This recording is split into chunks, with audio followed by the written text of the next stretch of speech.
Hi, everyone. Welcome to a special live broadcast with Smarter News. We're watching the Democratic National Convention on the final day. Let me go ahead and turn this down just slightly so we can continue to talk a little bit ahead of the expected next speaker, who is Kamala Harris, Vice President Kamala Harris. Although we've been waiting and watching and just sort of taking this all in, we're wondering what sort of surprises we may see along the way. We're going to dip in here to this introductory video and talk a little bit before she steps to the microphone. And a strong America remains indispensable to the world. Our democratic ideals of freedom and liberty inspire billions, and our military is the strongest in the world. Our military is a force that underwrites global stability and our national security.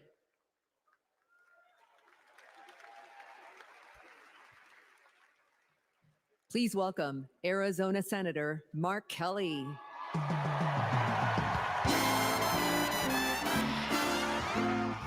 So this is interesting. Mark Kelly wasn't on some of the cheat sheets that we received, who was going to be speaking ahead of Vice President Harris. We just heard a little bit about the military there from the Vice President, and an address obviously to, looks like West Point. But here is Senator Kelly, an astronaut. We'll hear what he has to say as we await the Vice President. So, President Obama had to follow Michelle. I had to follow Gabby and Pink. Gabby amazes me every single day. She was able to walk out and address you tonight because she's a fighter. And thanks to a team of doctors, nurses, and especially her speech therapist. We all need a team. I've flown into space 4 times. I've flown into combat nearly 40 times. Not once did I do that by myself. It took a team to accomplish a mission. It always does. I flew in the Navy during the first Gulf War. America rallied our allies to kick out a tyrant who invaded a neighbor. Today, Vladimir Putin is testing whether we're still that strong. Iran, North Korea, and especially China watch closely. What's Trump's answer? He invited Russia to do, and these are his words, not mine, whatever the hell they want.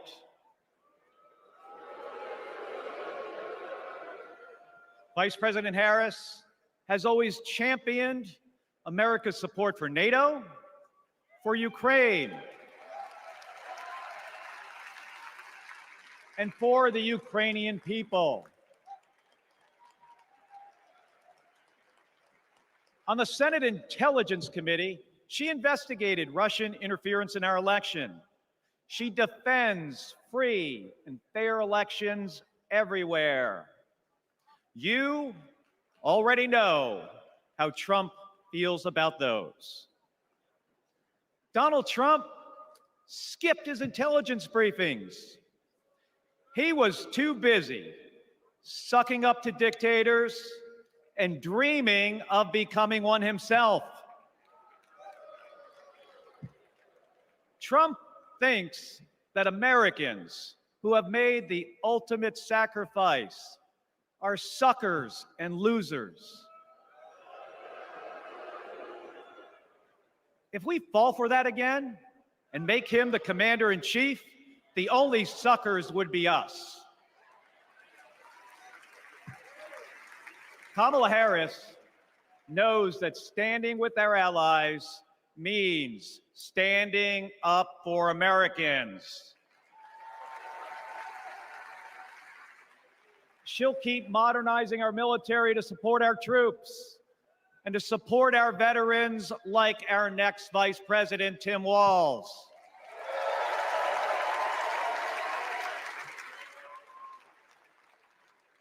The world laughs at Trump, literally. But folks, it is not funny. When he was president, that meant the world was laughing at us. The threats we face are too serious. The sacrifices our service members make are too sacred. The alliances we've spent decades building are too critical. That's what's at stake now. And the choice isn't even close. But in Arizona and nationwide, this election will be.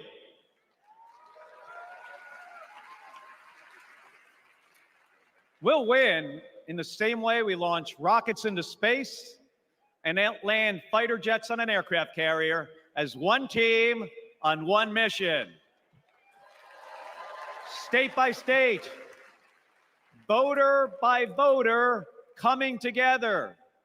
No country is better than ours at solving big problems. So, on November 5th, let's prove that America is still the leader the world needs today by electing the leader we need right now, Kamala Harris. Thank you, everybody. Thank you.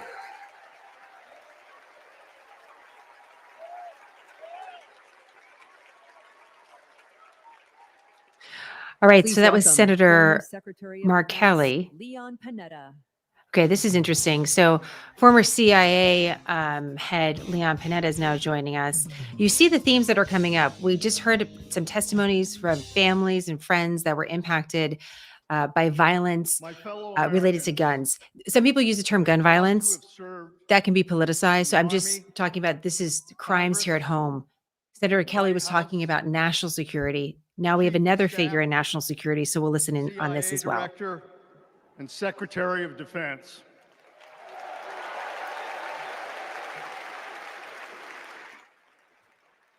I've looked into the eyes of our warriors and deployed them into battle. I gave the order directing our Special Operations Forces to fly 2 helicopters 150 miles into Abbottabad at night. And by the time the sun rose, Osama bin Laden was dead.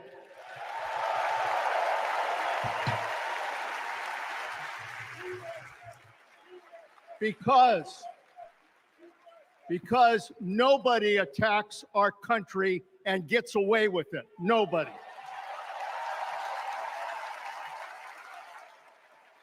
That's what our warriors do. That's what our warriors do. Our warriors need a tough, cool-headed commander-in-chief to defend our democracy from tyrants and terrorists. We need Kamala Harris behind the resolute desk. She knows a tyrant when she sees one. And our allies know a leader when they see one. On the Senate Intelligence Committee and as vice president, she worked with more than 150 world leaders. She's looked our allies in the eye and said, America has your back. Trump would abandon our allies and isolate America. We tried that in the 1930s. It was foolish and dangerous then, and it's foolish and dangerous now.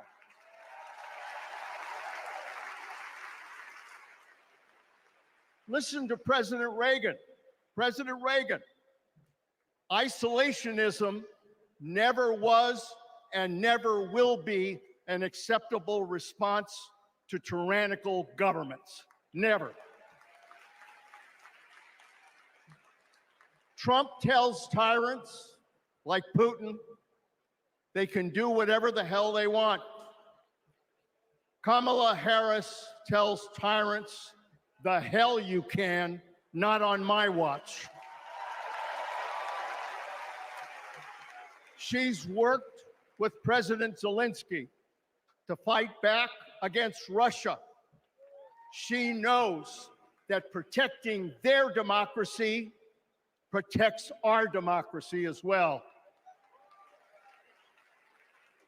Look, Donald Trump does not understand the world, and he does not understand the service and sacrifice of our military. Our fallen veterans are not suckers. They are not losers. They are our heroes.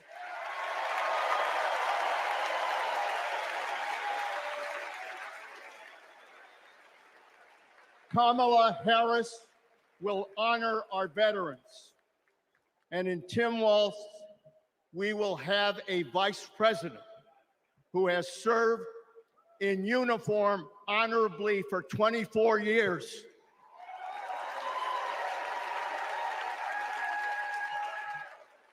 Kamala Harris understands this moment. It is a moment of danger and a moment of opportunity. She'll keep America's military the strongest in the world, the strongest ever known. And she understands what our military is for. The role of our military is to defend us from foreign enemies. It is not to threaten Americans, and it sure as hell isn't to put immigrants in camps.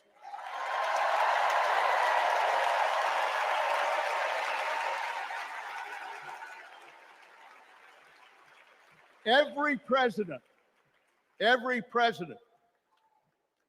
since World War II, Republican and Democrat, has shared the belief that America must protect democracy in the world. Every president has honored our veterans and their sacrifices. Every president, but one. So we face a critical choice: to vote for someone who stands with our military and stands up for democracy, or someone who will disrespect our heroes and undermine our democracy. My fellow Americans, there is only one choice. One choice. And let me tell you something. When she takes her oath of office, as she will this January,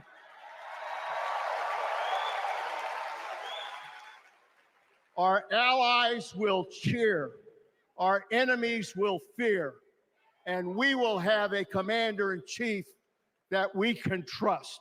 God bless our veterans, and God bless our country. All right, an interesting start to this introduction for Vice President Harris, as Leon Panetta was talking about his established Please welcome career. Arizona He was not only the head of the CIA, he was also the former Secretary of Defense. So a lot of different experience. So we heard from Senator Mark Kelly, who's a veteran and an astronaut. Now you hear from a former member of a cabinet, Leon Panetta, head of the CIA, head of the Pentagon. And so you see, you have these testimonials from people talking about Kamala Harris's experience and ability to lead. Marine. We'll dip back in here. My mom raised us alone on a secretary's salary. I slept on the floor. I worked every job I could: meat packing, construction, making pizzas. I made it to Harvard with no money or connections. Other kids were happy because they were at Harvard. I was happy because I finally had a mattress. Then I enlisted, fought alongside my brothers with Lima 325 in Iraq. They called us Lucky Lima, but our luck ran out. We saw some of the heaviest combat of the war. And when we got home, the government failed to help us readjust. We have a duty to care for our patriots who serve our nation.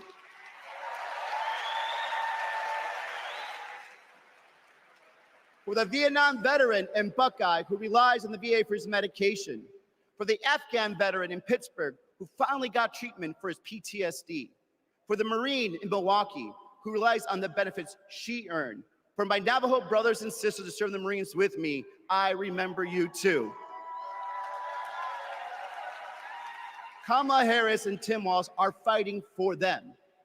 Kamala Harris has delivered more benefits to more veterans than ever before, and has achieved the lowest veterans unemployment rate in history.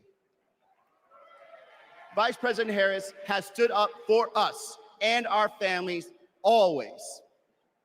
Tim Walz served for 24 years.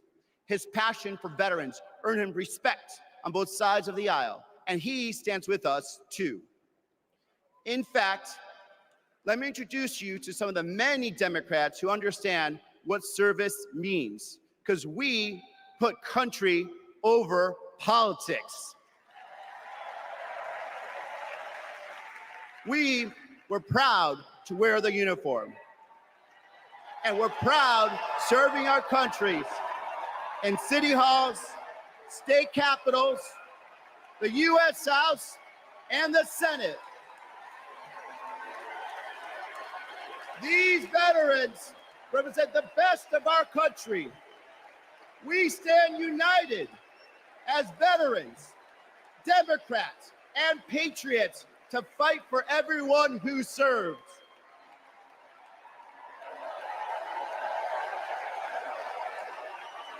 But politicians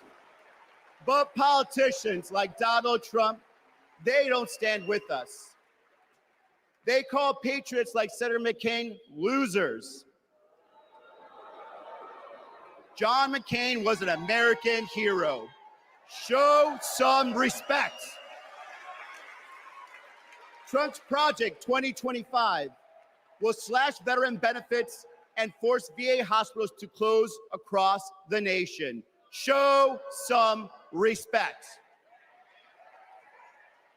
So, for the 18-year-old who decides to enlist, for the families like mine who prayed every night that their loved one would come home, for our troops stationed thousands of miles away, for my Marines of Lima Company, let's elect Kamala Harris and Tim Walz, who don't just respect our service, but revere it. Because the veterans who defended this country aren't just the reason we can sleep at night. They're the reason we can dream. And together, we'll fight for our veterans and everyone who served our country. Thank you.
Please welcome Michigan Governor Gretchen Whitmer.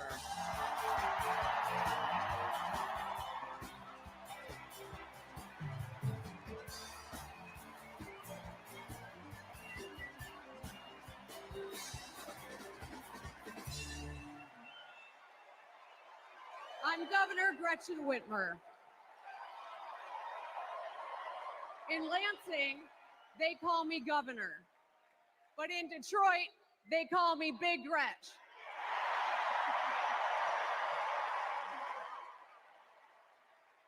Donald Trump called me that woman from Michigan as an insult. Being a woman from Michigan is a badge of honor.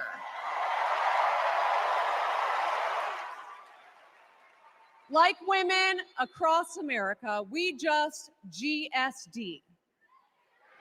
Get stuff done. At 29, I joined the sandwich generation. Sandwiched between working and raising my newborn and caring for my mom, who was dying from brain cancer. It was hard, but not extraordinary. It's life. Those nights reminded me who I was fighting for. People just trying to make it. Kamala Harris knows who she's fighting for too. She took care of her mom, who also battled cancer. As president, she'll fight to lower the cost of health care and elder care for every family. She's lived a life like ours. She knows us. Donald Trump doesn't know you at all. You think he understands that when your car breaks down, you can't get to work? No. His first word was probably chauffeur. You think he's ever had to take items out of the cart before checking out? Hell, you think he's ever been to a grocery store? That's what the chauffeur is for. But Kamala Harris, she gets us. She sees us. She is us.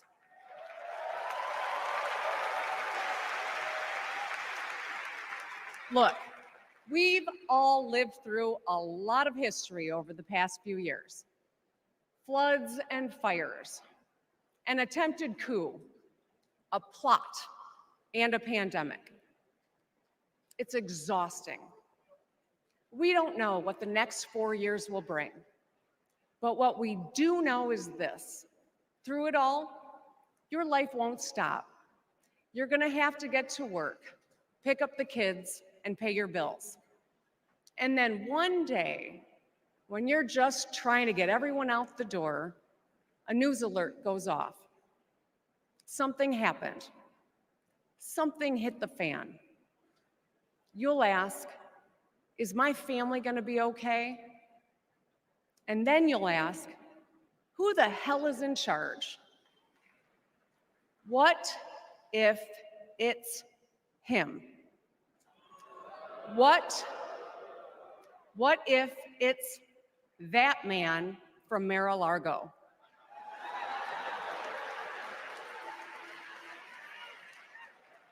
I know, in a crisis, we need someone strong enough to come up with a plan, to tell the truth, and to bring people together.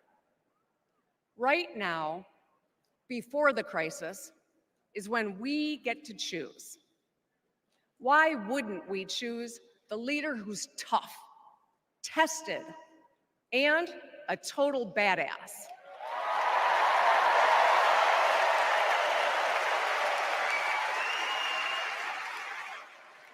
I know who I want as our commander-in-chief. America, let's choose Kamala Harris.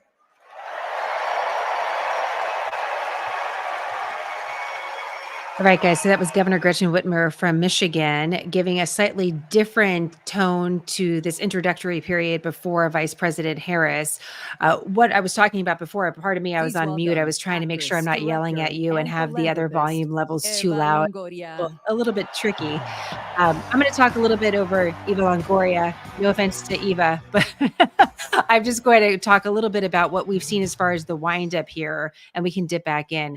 We had several testimonials when it came to national security. We heard from Senator Mark Kelly, who is an astronaut, who is a veteran, who is talking about the strength of leadership of Kamala Harris. Then we heard from Leon Panetta, the Secretary of Defense, a former head of the CIA.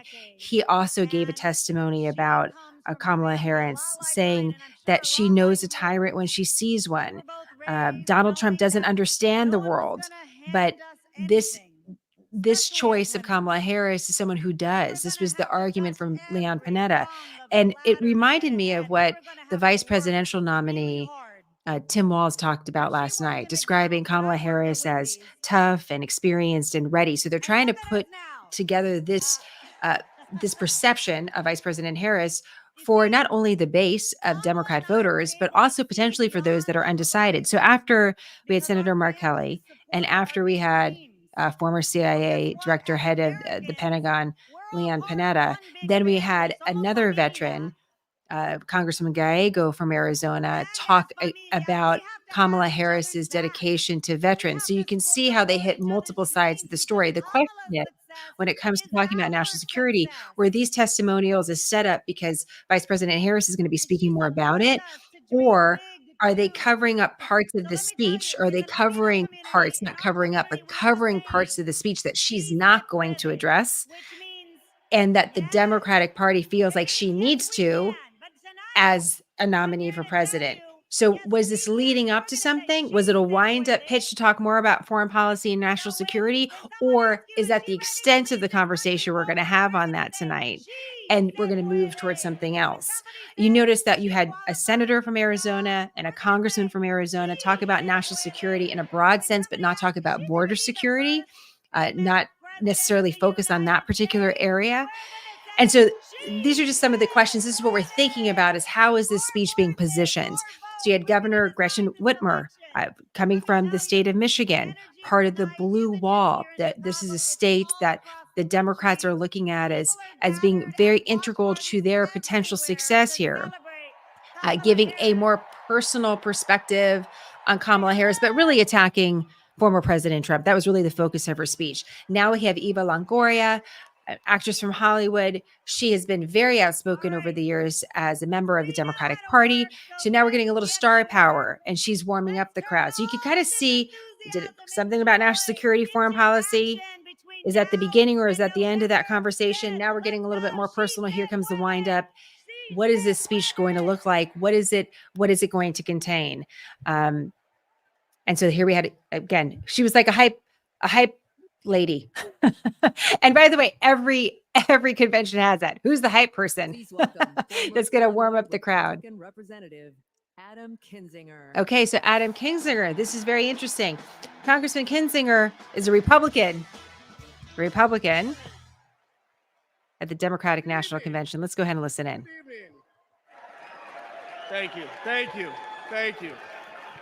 I'm Adam Kinzinger, and I am proud to be in the trenches with you as part of this sometimes awkward alliance that we have to defend truth, defend democracy, and decency. I was just a kid when I was drawn to the party of Ronald Reagan, to his vision of a strong America, the shining city on a hill. I was a Republican for 12 years in Congress, and I still hold on to the label. I never thought I'd be here, but listen, you never thought you'd see me here, did you?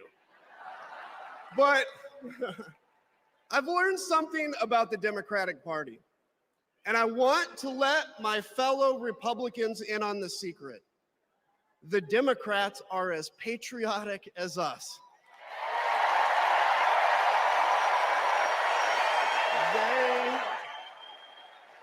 They love this country just as much as we do.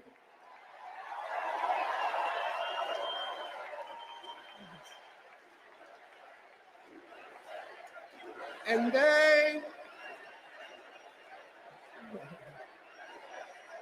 they are as eager to defend American values at home and abroad as we conservatives have ever been. I was relieved to discover that because I've learned something about my party too, something I couldn't ignore. The Republican Party is no longer conservative. It has switched its allegiance from the principles that gave it purpose to a man whose only purpose is himself. Donald Trump is a weak man pretending to be strong. He is a small man pretending to be big. He's a faithless man pretending to be righteous.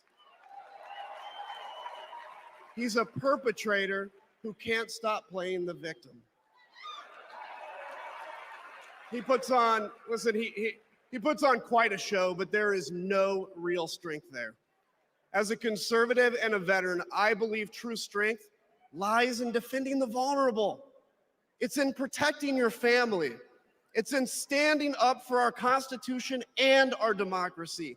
That is the soul of being a conservative. It used to be the soul of being a Republican, but Donald Trump has suffocated the soul of the Republican Party. His fundamental weakness has coursed through my party like an illness, sapping our strength, softening our spine, whipping us into a fever that has untethered us from our values. Our democracy was frayed by the events of January 6th, as Donald Trump's deceit and dishonor led to a siege on the United States Capitol. That day, I stood witness to a profound sorrow, the desecration of our sacred tradition of peaceful transition of power, tarnished by a man too fragile, too vain, and too weak to accept defeat.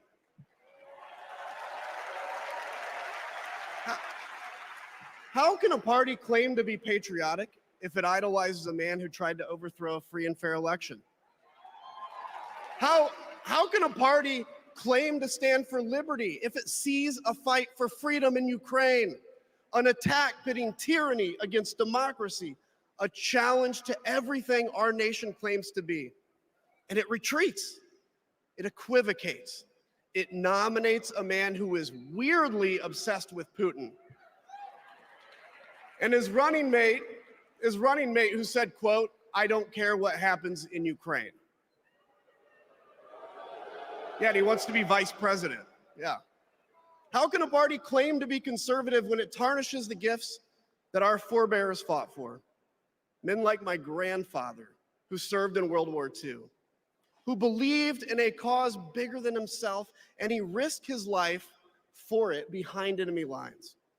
To preserve American democracy, his generation found the courage to face down armies. Listen, all we're asked to do is to summon the courage to stand up to one weak man.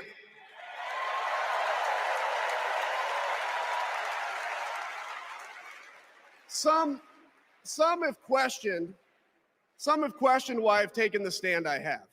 The answer is really simple, ladies and gentlemen. We must put country first. And tonight, as a Republican speaking before you, I'm putting our country first.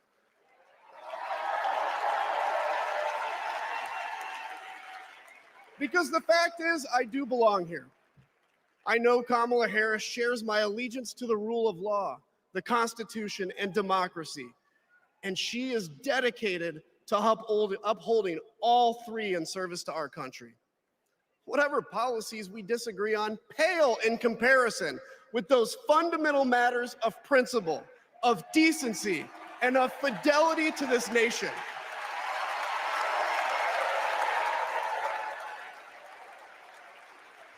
Listen,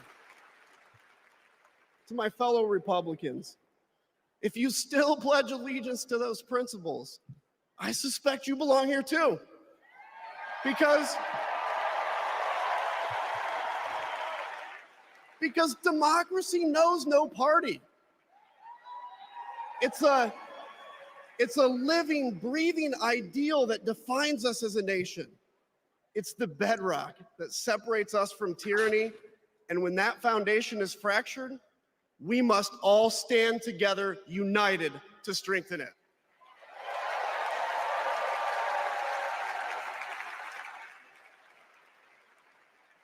If you think those principles are worth defending, then I urge you, make the right choice. Vote for our bedrock values and vote for Kamala Harris. God bless you. As they put on the chat, I was like, whoa, dang, that's pretty direct as far as criticism of former President Trump. Again, are these speakers filling in the blanks, going to places where Vice President Harris will not go, doing that work to clear the plate so that she's able to present a story about herself and tell her story in the way that only she can. This is Vice President Harris's sister, who's played a really important role in her life and also her political career as well. I'm just going to speak over her just briefly because I want to point something out to you. One of the issues for the Democratic National Convention has been timing. And for the Republican National Convention, it was the same thing.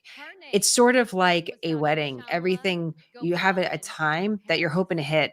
And in order for everyone to leave the wedding at just the right time so you don't have to pay more, a series of things have to happen. Sometimes that works out and sometimes it doesn't.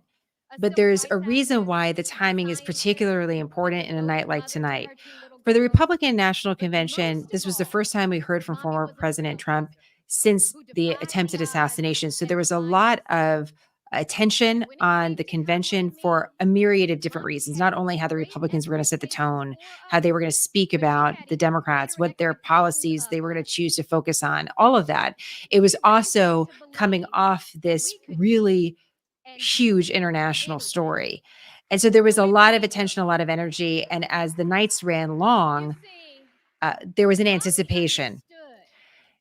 In this particular convention, the nights have run particularly long. And here in Central Time, I'm at 9:17 p.m. Typically, what you would like to do, ideally, is get off the air by 11 o'clock Eastern Time, preferably 10 o'clock Eastern Time, but by 11 o'clock Eastern Time, 10 o'clock Central Time, because all the major networks are carrying this live. They also have their comedy or late night shows they'd like to get to because those are big advertisers.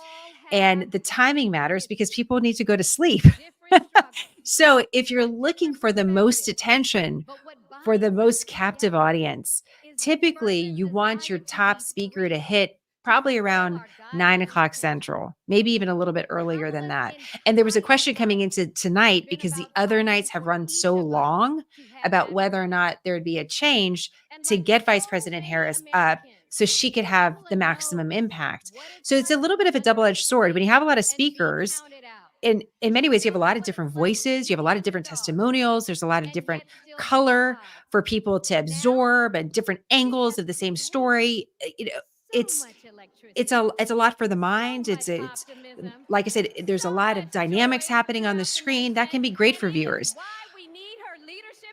But if you're looking for concentrated attention on a particular speaker, it can also be distracting, and you have to contend simply with the clock because we'd love to be able to produce many things out of our lives, but exhaustion is not one of them. And typically people are going to start turning off the television at a certain point.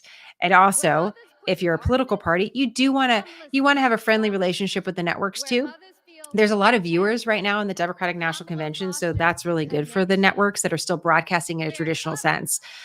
Streaming is a little bit different, but I'm still using broadcast as a benchmark because it reminds us how late it can get. You know, when you're staring at your phone or staring at a live screen, you kind of can forget about time because you're not on and off it like you once were. You know, if a show started at 8 and ended at 9. But timing still matters. And I'm curious how you feel about that on a night like tonight. Is more actually more, or is less more? And that's a really interesting question, not only for this particular event and the politics of our time, but honestly, any event that you yourself are producing or any live event that you yourself are watching. Think about, what time do they put on the Super Bowl? What are they trying? What time are we doing certain things that are a big viewership in America to try to maximize impact? And you'll see kind of what I'm talking about here. So I'm curious what you're all talking about on the chat here. Regina was saying here, let's get to some of your comments. I've generally been a Republican, but struggled to align with them since 2016. I sometimes wonder if Republicans still have principles. And he keeps my hope alive, talking about former Congressman Kinzinger for president. A lot of Republicans have criticized Congressman Kinzinger, and because he didn't feel at home in his own party, he decided not to run for re-election. So that was a fork in the road for him as a politician, and an interesting move for him to speak at the Democratic National Convention. Makes me wonder if he's going to be thinking differently about his future in politics in any way. Aubrey says, I think a downside of a binary political system is if one party is good, the other party must be evil. It's so hard to find balance and sanity. What a great, interesting statement, Aubrey. Thank you so much for that. And I see a lot of folks agreeing with you as well. And I see Missy, this is also important. Missy, but we're all getting sleepy. Yes, we're going to stay awake. I don't have coffee, I have iced tea. North Carolina That's it. Governor Roy Cooper. Okay, North Carolina Governor Roy Cooper. Another, again, interesting choice here. North Carolina is often viewed as a swing state, and votes in North Carolina can also tip the electoral map in one direction or the other. So is this part of the strategy here? We're just asking the question. Let's go ahead and listen to the governor here. We're all waiting for. So I'm going to get right to it. All week, you've heard stories about my friend Kamala. I want to take you behind the scenes of one of them. 2011 was a rough time for American homeowners. Hundreds of thousands were losing their homes to illegal foreclosure. I was Attorney General in North Carolina, while Kamala had just become California's. All the AGs were close to a settlement with the big banks, and it was a pretty good deal. Would have meant $4 billion for California families who'd been ripped off.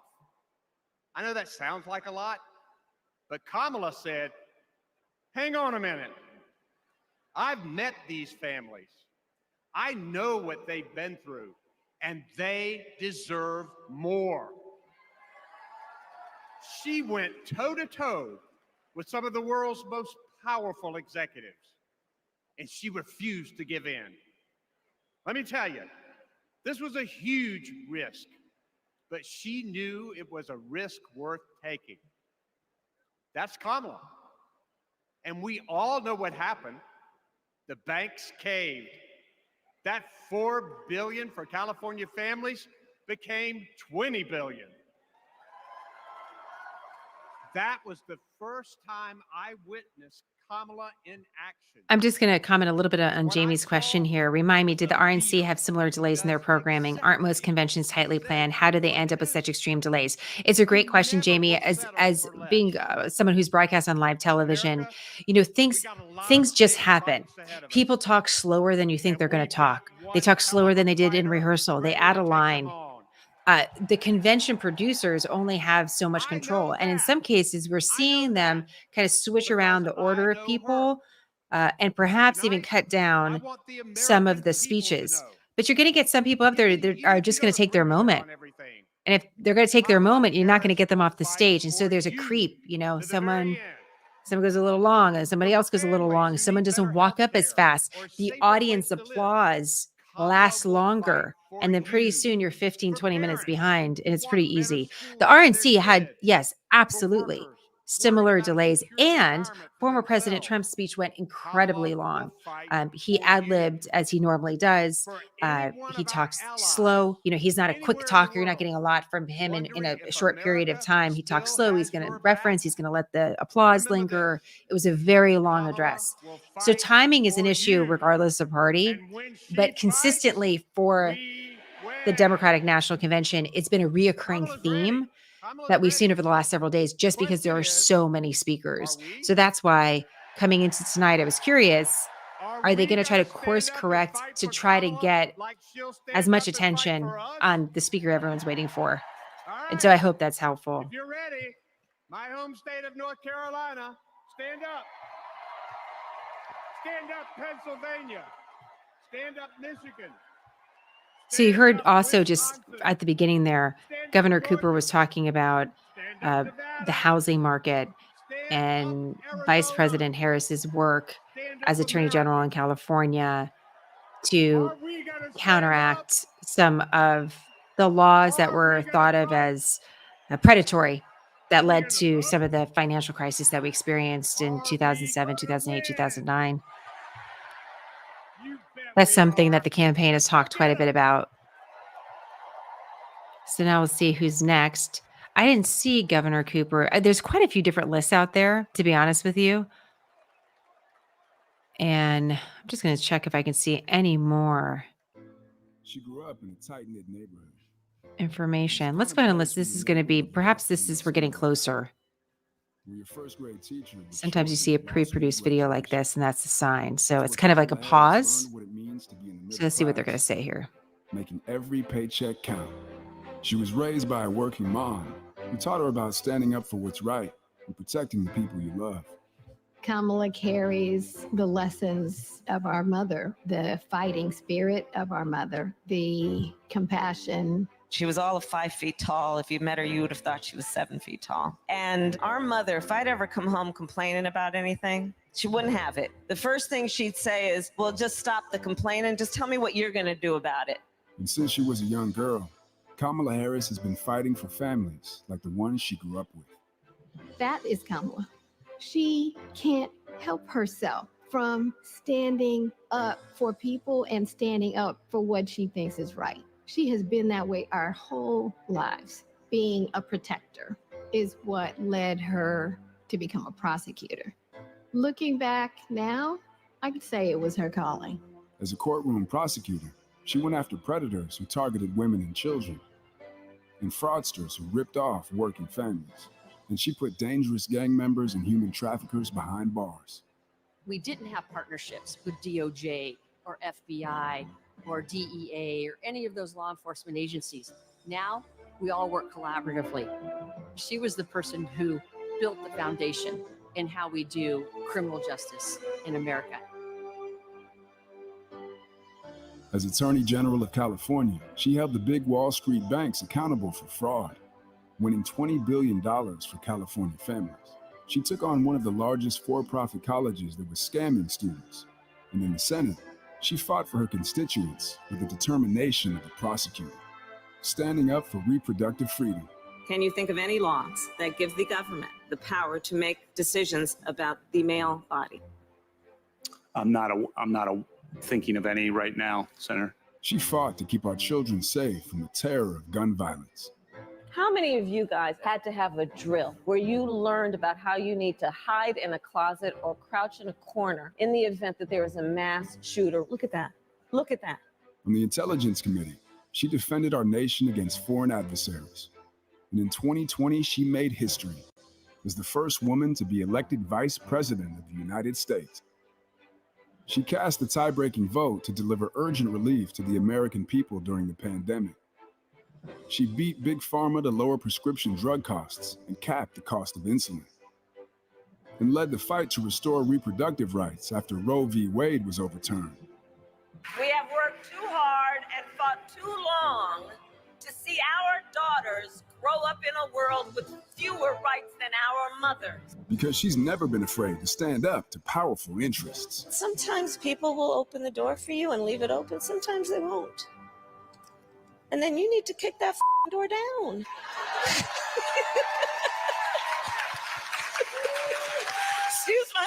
stupid. Now, she's running for president, still fighting for families like the one she grew up with. Our campaign is about saying we trust the people. We're saying we just want fairness. We want dignity for all people. And we are a work in progress. We haven't yet quite reached all of those ideals, but we will die trying because we love our country. We believe in our country. We're not falling for these folks who are trying to divide us, trying to pull us apart. We know what we stand for, and we stand for the people, and we stand for the dignity of work, and we stand for freedom. We stand for justice. We stand for equality. And so we will fight for all of it. That's who Kamala Harris is. That's what she believes, and that's what she'll fight for every day. Freedom, where are you? 'Cause I need freedom too. I break chains all by myself. Won't let my freedom rot in hell. Hey, I'ma keep on running 'cause the winner don't quit on themselves.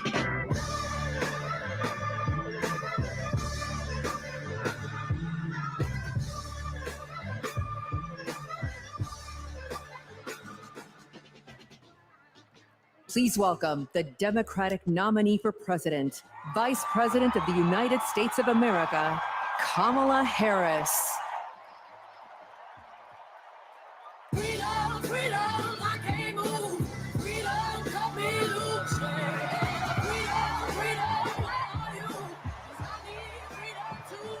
I break chains all by myself. All right, all of these last several weeks are leading up into this moment for Vice President Harris to take to the stage, take to the microphone. Remember, this is a unique opportunity for any candidate. They can speak about whatever they want for as long as they want in front of a friendly crowd with a huge visibility all over the world as far as a huge reach of visibility. There's really nothing like what we're seeing here in the conventions, Republican or Democratic. And so we're going to pay close attention to not only what is said, but how it's said. We start at 9:31 Central Time. We'll see how long she runs. Good evening.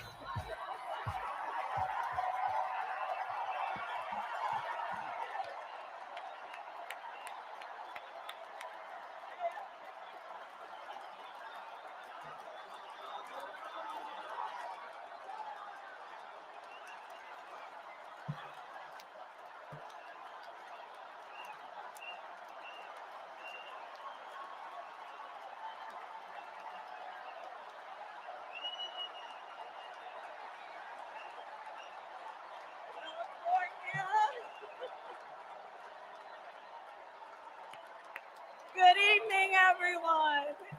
Good evening. Good evening.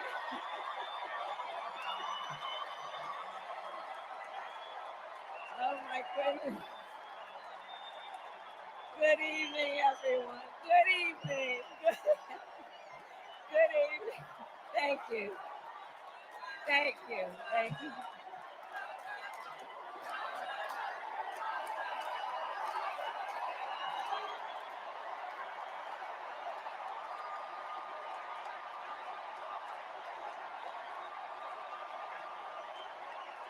Good evening.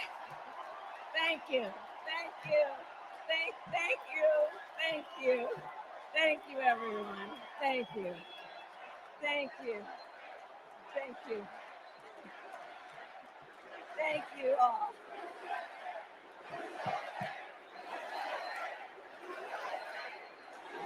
Thank you all. Okay, we got to get to some business. We got to get to some business. Okay, thank you all. Okay. Thank you, thank you, thank you, thank you, thank you, thank you, thank you, please, thank you, please, thank you so very much. Thank you, everyone. Thank you, everyone. Thank you. Okay, let's get to business. Let's get to business. All right. So let me start by thanking my most incredible husband, Doug, for being an incredible partner to me, an incredible father to Cole and Ella, and happy anniversary, Dougie. I love you so very much. To our President Joe Biden. When I think about the path that we have traveled together, Joe, I am filled with gratitude. Your record is extraordinary, as history will show, and your character is inspiring. And Doug and I love you and Jill and are forever thankful to you both.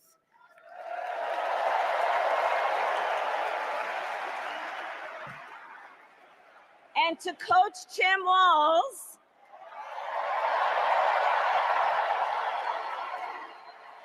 you are going to be an incredible vice president.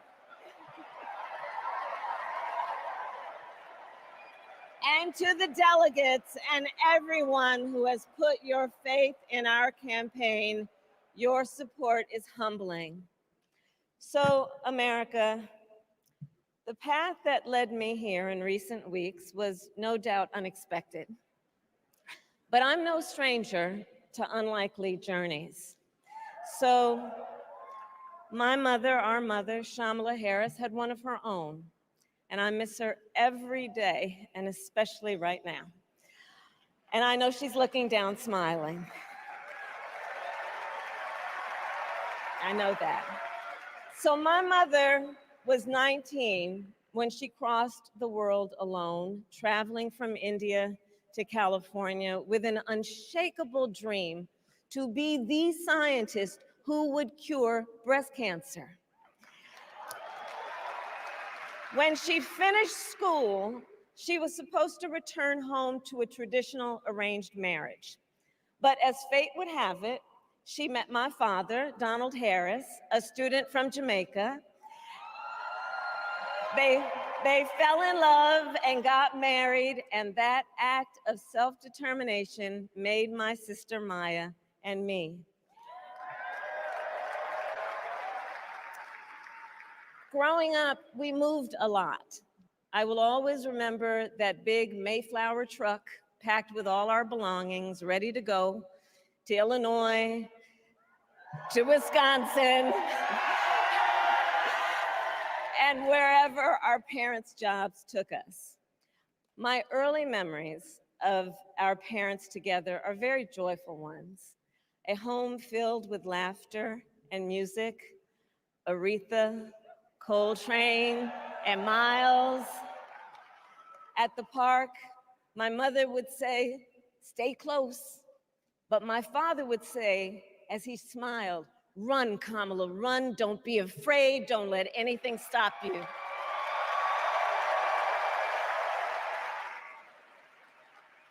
From my earliest years, he taught me to be fearless. But the harmony between my parents did not last. When I was in elementary school, they split up, and it was mostly my mother who raised us. Before she could finally afford to buy a home, she rented a small apartment in the East Bay. In the Bay, you either live in the hills or the flatlands. We lived in the flats. A beautiful working class neighborhood of firefighters, nurses, and construction workers, all who tended their lawns with pride. My mother, she worked long hours, and like many working parents, she leaned on a trusted circle to help raise us. Mrs. Shelton, who ran the daycare below us and became a second mother. Uncle Sherman, Aunt Mary, Uncle Freddie, Auntie Chris, none of them family by blood, and all of them family by love.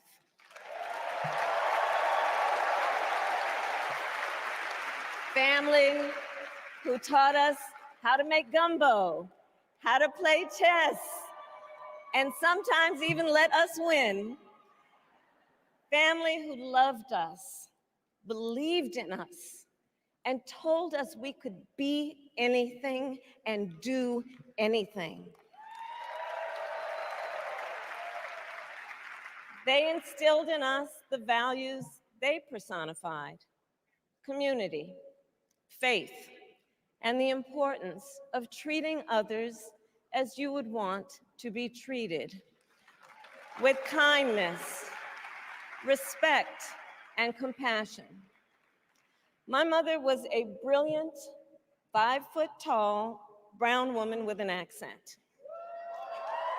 And as the eldest child, I saw how the world would sometimes treat her. But my mother never lost her cool. She was tough, courageous, a trailblazer in the fight for women's health, and she taught Maya and me a lesson that Michelle mentioned the other night. She taught us to never complain about injustice, but do something about it. Do something about it. That was my mother. And she taught us, and she also taught us, and never do anything half-assed. And that is a direct quote. A direct quote. I grew up immersed in the ideals of the civil rights movement. My parents had met at a civil rights gathering, and they made sure that we learned about civil rights leaders, including the lawyers like Thurgood Marshall and Constance Baker Motley, those who battled in the courtroom to make real the promise of America. So at a young age, I decided I wanted to do that work. I wanted to be a lawyer. And when it came time to choose the type of law I would pursue, I reflected on a pivotal moment in my life. You see, when I was in high school, I started to notice something about my best friend, Wanda. She was sad at school, and there were times she didn't want to go home. So one day I asked if everything was all right, and she confided in me that she was being sexually abused by her stepfather. And I immediately told her she had to come stay with us, and she did. This is one of the reasons I became a prosecutor, to protect people like Wanda, because I believe everyone has a right to safety, to dignity, and to justice.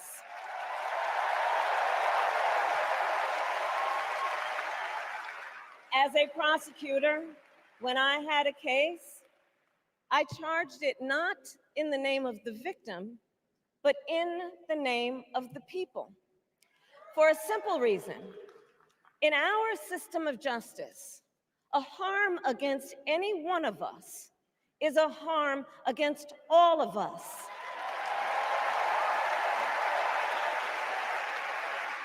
And I would often explain this to console survivors of crime, to remind them no one should be made to fight alone. We are all in this together.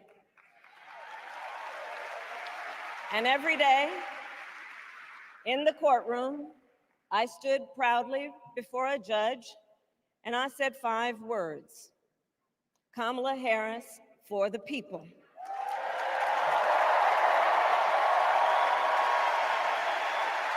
And to be clear, my entire career, I've only had one client, the people.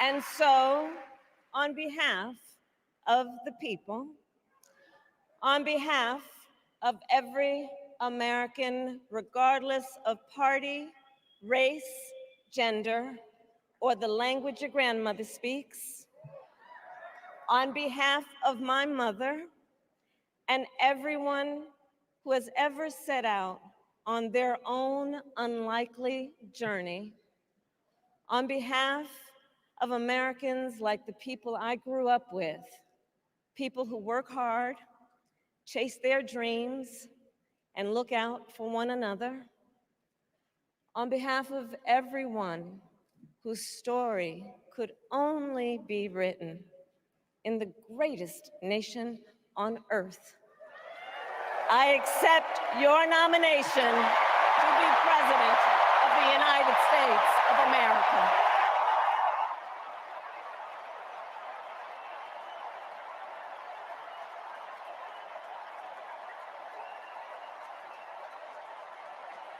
And with this election,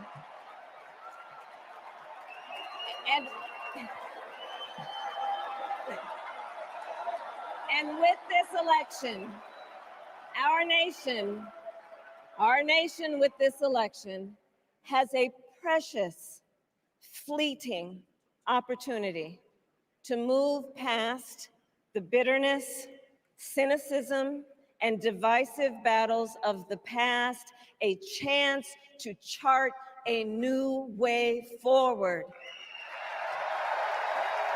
Not as members of any one party or faction, but as Americans. And let me say, I know there are people of various political views watching tonight, and I want you to know, I promise to be a president for all Americans. You can always trust me to put country above party and self, to hold sacred America's fundamental principles, from the rule of law to free and fair elections to the peaceful transfer of power.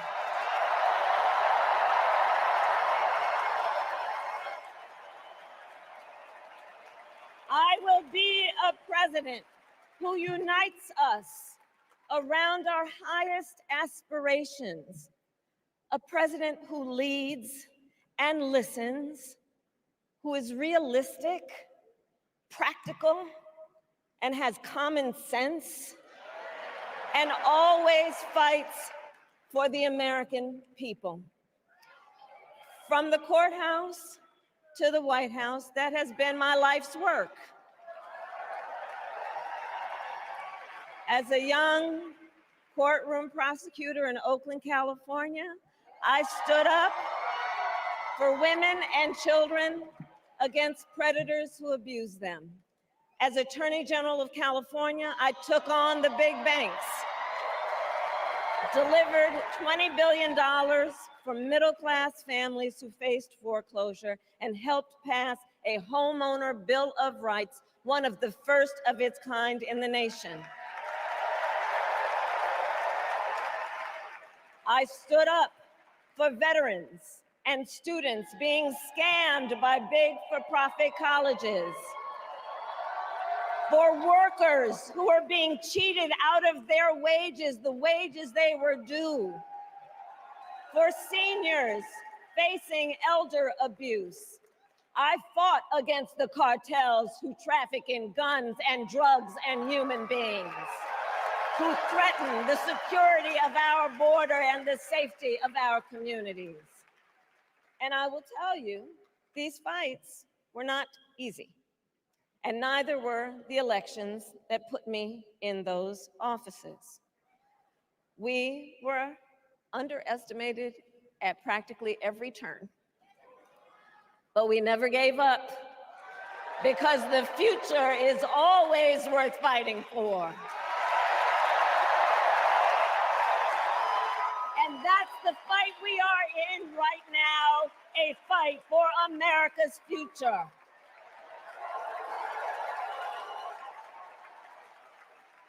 Fellow Americans, this election is not only the most important of our lives, it is one of the most important in the life of our nation. In many ways, Donald Trump is an unserious man. But the consequences of putting Donald Trump back in the White House are extremely serious. Consider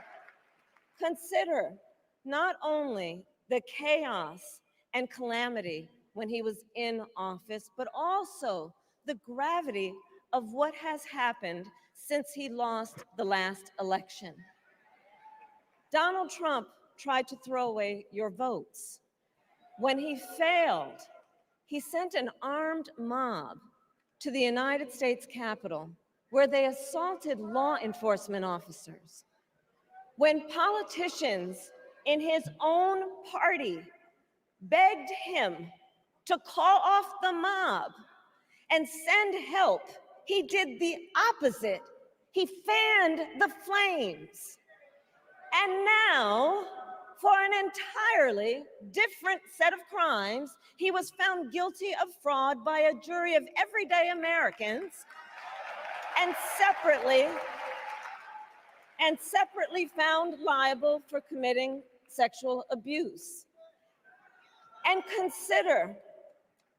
consider what he intends to do if we give him power again. Consider his explicit intent to set free violent extremists who assaulted those law enforcement officers at the Capitol. His explicit intent to jail journalists, political opponents, and anyone he sees as the enemy. His explicit intent to deploy our active duty military against our own citizens. Consider the power he will have, especially after the United States Supreme Court just ruled that he would be immune from criminal prosecution. Just imagine Donald Trump with no guardrails, and how he would use the immense powers of the presidency of the United States, not to improve your life, not to strengthen our national security, but to serve the only client he has ever had, himself.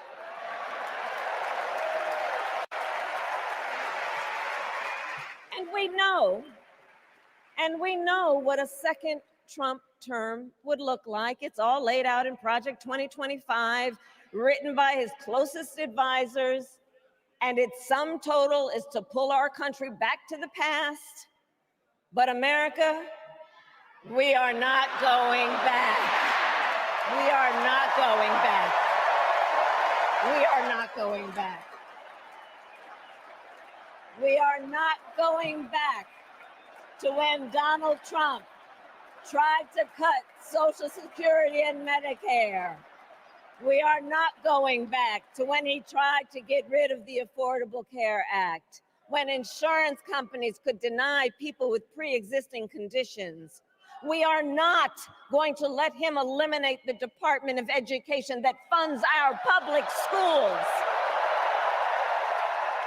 We are not going to let him end programs like Head Start that provide preschool and childcare for our children. America, we are not going back.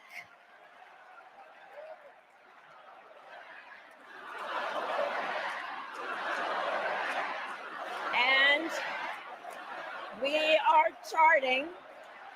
we are charting a new way forward. Forward to a future with a strong and growing middle class, because we know a strong middle class has always been critical to America's success. And building that middle class will be a defining goal of my presidency.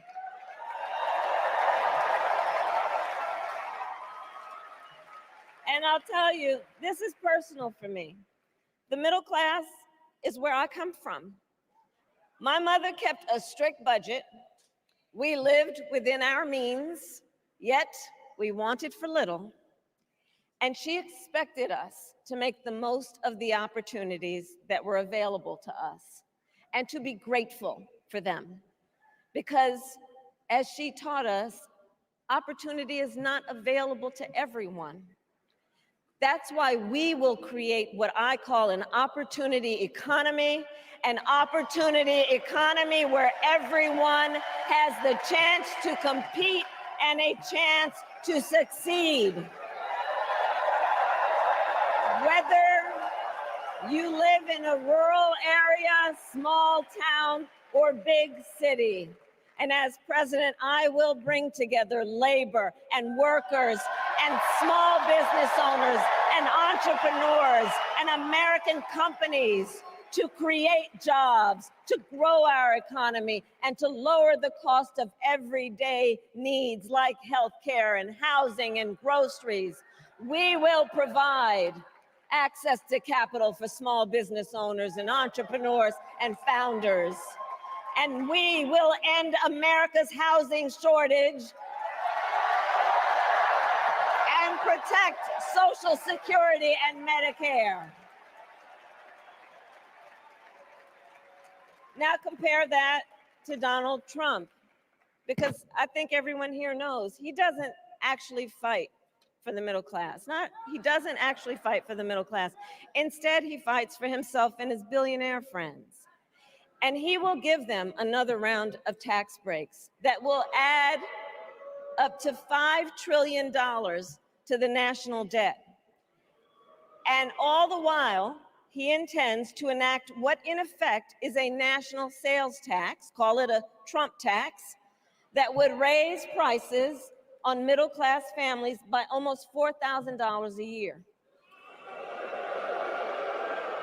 Well, instead of a Trump tax hike, we will pass a middle-class tax cut that will benefit more than 100 million Americans.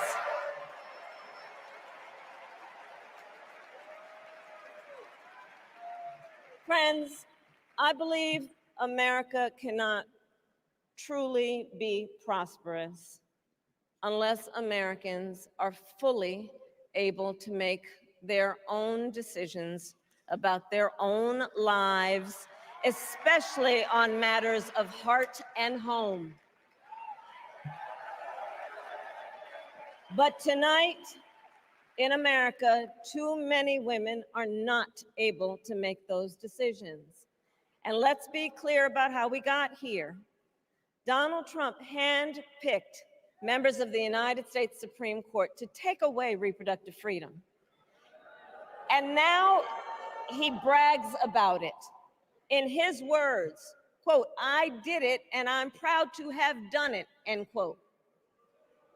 Well, I'll tell you, over the past 2 years, I've traveled across our country, and women have told me their stories. Husbands and fathers have shared theirs. Stories of women miscarrying in a parking lot, developing sepsis, losing the ability to ever again have children, all because doctors are afraid they may go to jail for caring for their patients. Couples just trying to grow their family, cut off in the middle of IVF treatments. Children who have survived sexual assault, potentially being forced to carry a pregnancy to term. This is what's happening in our country because of Donald Trump. And understand, he is not done.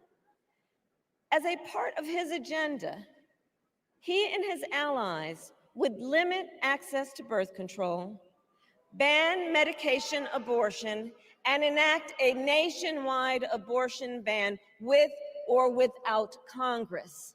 And get this,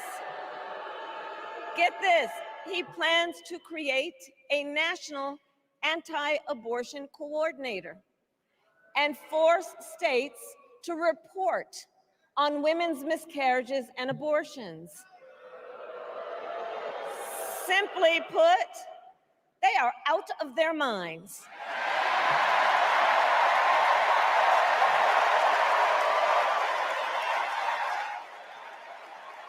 And one must ask, why exactly is it that they don't trust women? Well, we trust women. We trust women. And when Congress passes a bill to restore reproductive freedom, as President of the United States, I will proudly sign it into law.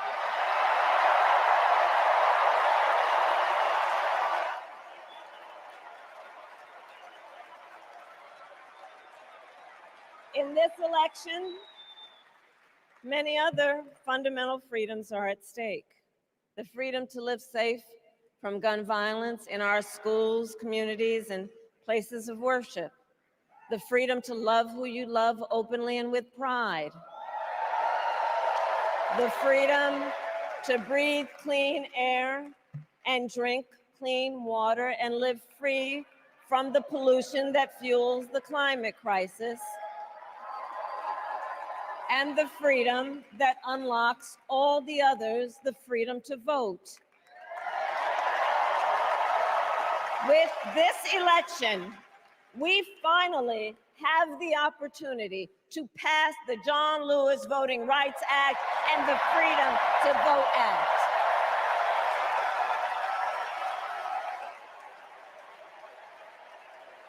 And let me be clear,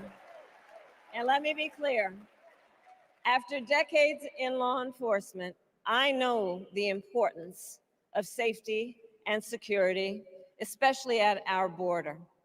Last year, Joe and I brought together Democrats and conservative Republicans to write the strongest border bill in decades. The Border Patrol endorsed it. But Donald Trump believes a border deal would hurt his campaign.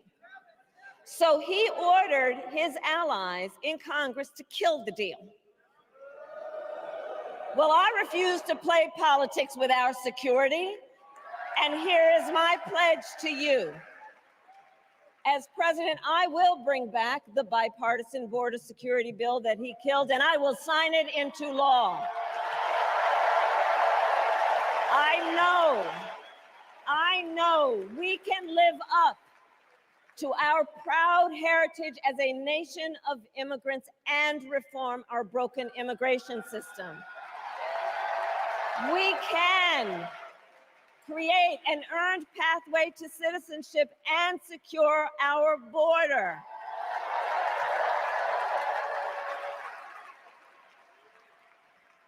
And America, we must also be steadfast in advancing our security and values abroad. As Vice President, I have confronted threats to our security, negotiated with foreign leaders, strengthened our alliances, and engaged with our brave troops overseas. As Commander-in-Chief, I will ensure America always has the strongest, most lethal fighting force in the world. And I will fulfill our sacred obligation to care for our troops and their families, and I will always honor and never disparage their service and their sacrifice.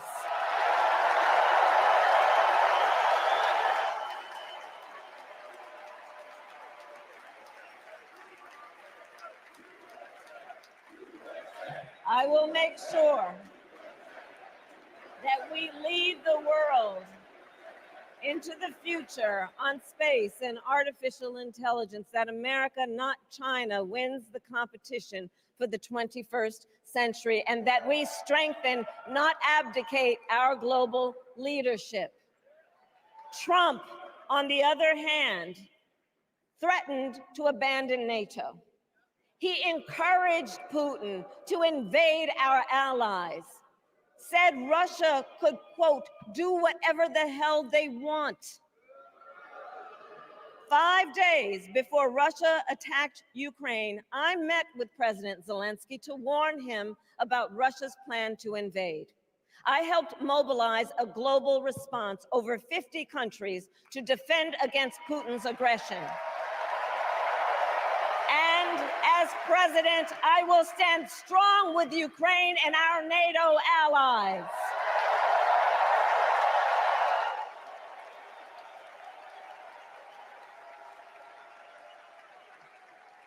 With respect to the war in Gaza, President Biden and I are working around the clock, because now is the time to get a hostage deal and a ceasefire deal done.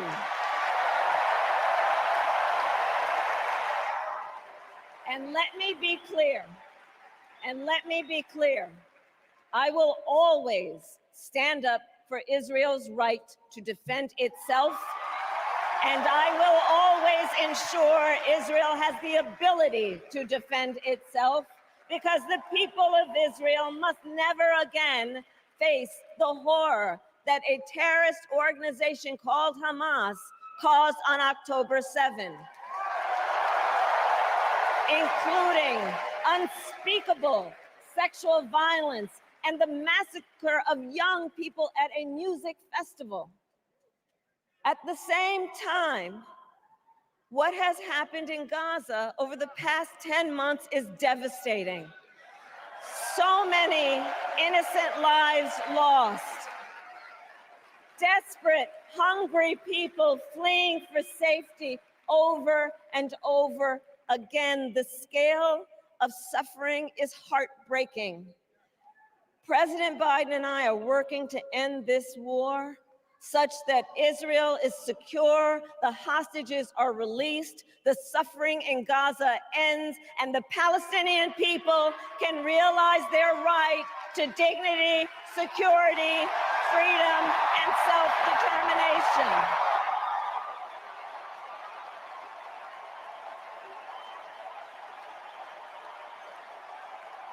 And know this, I will never hesitate to take whatever action is necessary to defend our forces and our interests against Iran and Iran-backed terrorists. I will not cozy up to tyrants and dictators like Kim Jong-un, who are rooting for Trump,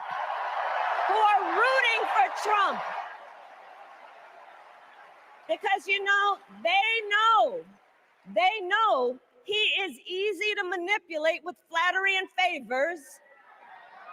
They know Trump won't hold autocrats accountable because he wants to be an autocrat himself.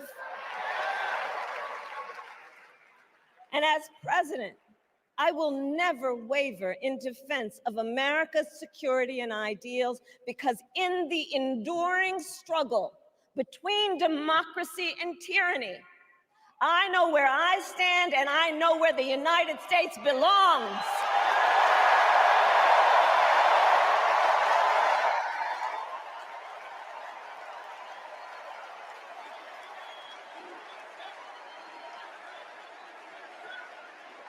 So fellow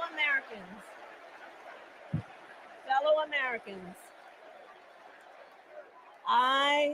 I love our country with all my heart. Everywhere I go, in everyone I meet, I see a nation that is ready to move forward, ready for the next step in the incredible journey that is America. I see an America where we hold fast to the fearless belief that built our nation and inspired the world, that here in this country, anything is possible, that nothing is out of reach. An America where we care for one another, look out for one another, and recognize that we have so much more in common than what separates us. That none of us has to fail for all of us to succeed. And that in unity there is strength. You know, our opponents in this race are out there every day denigrating America, talking about how terrible everything is. Well, my mother had another lesson she used to teach. Never let anyone tell you who you are. You show them who you are. America, let us show each other and the world who we are and what we stand for. Freedom, opportunity, compassion, dignity, fairness, and endless possibilities.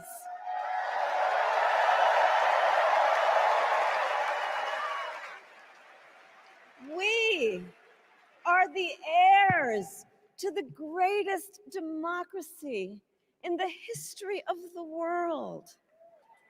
And on behalf of our children and our grandchildren and all those who sacrificed so dearly for our freedom and liberty, we must be worthy of this moment. It is now our turn to do what generations before us have done, guided by optimism and faith, to fight for this country we love, to fight for the ideals we cherish, and to uphold the awesome responsibility that comes with the greatest privilege on earth, the privilege and pride of being an American.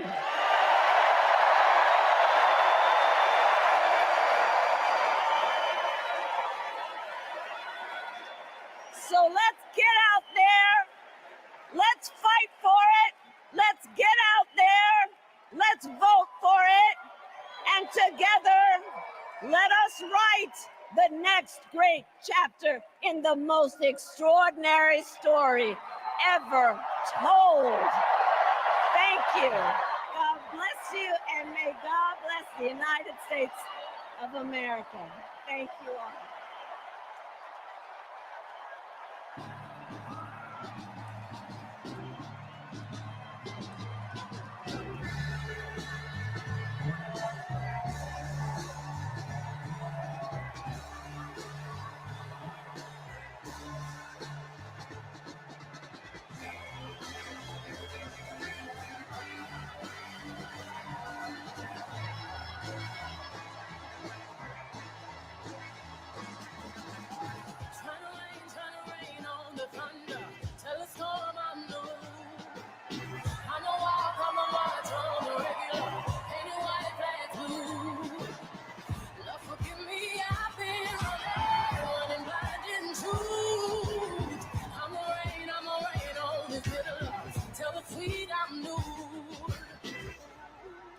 I'm telling these tears go and fall away, fall away. Oh, may the last one burn into flames.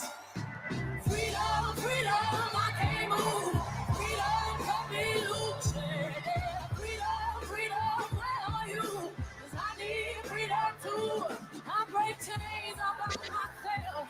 Well, the speech lasted just about 40 minutes, just under 40 minutes by my calculations here. We started at 9:31 or so Central Time, and we ended around 10:11 Central Time. So a speech that it spanned about 40 minutes.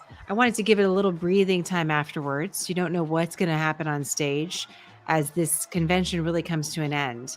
And I was kind of skipping around and looking at a few different websites and how they were positioning the speech. And many were describing this as Vice President Harris's big moment. The moment for her to step into this role, establish what her campaign is about, introduce herself to the audience, who she is, and take us through her story, her personal story, but also the policies and positions that she really believes in. And it's interesting, you have quite a diversity of opinion on our live chat here about how this speech went, how it was delivered. And sometimes delivery and content is a little bit different. I'm going to go ahead and pull this down just slightly more, the volume.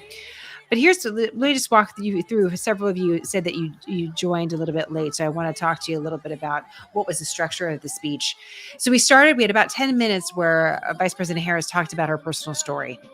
And she talked about not only her family background, but then also her professional background and how she found her way to law, and said really it was the civil rights teachings that brought her parents together that also inspired her to go into law. In fact, one of the sound bites that I grabbed, and I'm always looking for what's the personal sound bite we can grab that gives us a sense of the person, and then what's the policy sound bite that we can grab that we can say, well, that really gives us an idea of what their platform is about. And if I only have two, and if I only have you for a few minutes, that's what I'm really looking for. And this next story, I think, is one of the sound bites that was one of the most powerful parts of the speech, where she was talking about a friend of hers in school who admitted to her that she was getting sexually abused by someone at home.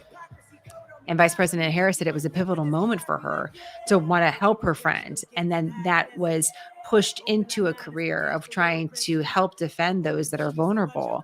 And so that story tried to connect the dots of what she describes as sort of an unlikely path to the law, and now an unlikely path to the White House. And that was a really subtle nod to this interesting journey we've all been on over the last several weeks. I was looking at the timeline. In fact, it was June 27th when the debate happened between President Biden and former President Trump. And it was less than a month later that President Biden decided that he was no longer going to run for president. And then just the last several weeks, we've been in this question of, well, who will be at the top of the ticket and what will that actually look like? It was August 5th, 2 weeks ago, essentially, that Vice President Harris what became the official nominee for the party. So this has been very rapid and a very unlikely path. And she needed to figure out a way to address that without focusing on it too much, because she wants to show that she has the experience and the credibility to lead. So if the first 10 minutes was really dedicated to her story, then we're going to look at the next, it looks about 6 minutes or so when she turned to talk about her opponent. And this is different. Some of you on the chat were talking about the differences in speech. And that's part of the benefit of going second. And maybe the curse too, is that whatever you do second is going to look like a response to whoever was the first candidate to speak. And as I mentioned, the situation around former President Trump's address at the Republican National Convention was very unique coming out of that attempted assassination. During his speech, though, he referenced President Biden, I believe, only once. It was not a speech really focused on the other party. And there are plenty of criticisms of his speech as well. There's going to be those that thought it was good or those that thought it was bad. And we're going to get the same thing for Vice President Harris.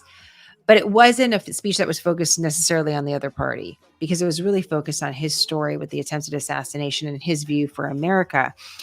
We'll get to some of whether there were specifics in that, but I do think it's notable that this early in the speech, we're talking 10 minutes into the speech, she turns and talks about her opponent and talks about him, in a very specific way, saying that he's an unserious person, but there's going to be very serious consequences if he's able to go back into the White House and lead again. She says the only client he's ever had is himself, after she's talked to you, her audience, about the people that she says that she has served beyond herself. So she was really drawing a contrast there. And that's where she kind of hung out there for a few minutes, kind of laying into former President Trump and why he's not fit to lead. Then she makes another turn and she rapidly goes through, because the speech isn't long, probably less than 40 minutes. When she started talking and we get through some of the applause and the pauses, she talks about the middle class. She talked about an opportunity economy to end a housing shortage, to protect Social Security and Medicare, to provide capital to entrepreneurs and small businesses. She then shifts, that probably spends about 2 minutes on that topic, on the economy, shifts to matters of the heart and home, as she calls it. And this is really where she's talking about healthcare, specifically women's healthcare. Democrats will talk about this as reproductive freedom. I'm going to talk about it as reproductive health care, trying to use less political language. Really, the issue that she's trying to address here is abortion. And when she was talking about this issue, though, it was also really going directly after former President Trump, the laws that changed under his leadership, because a case made its way to the Supreme Court while he was in office. He was able to appoint a series of justices to the Supreme Court that led to a different point of view on abortion law in America. I mean, that's the best way that we could put it, overturning Roe v. Wade and pushing abortion law back to the states. Some of what she listed here will definitely be something that the Republicans take issue with.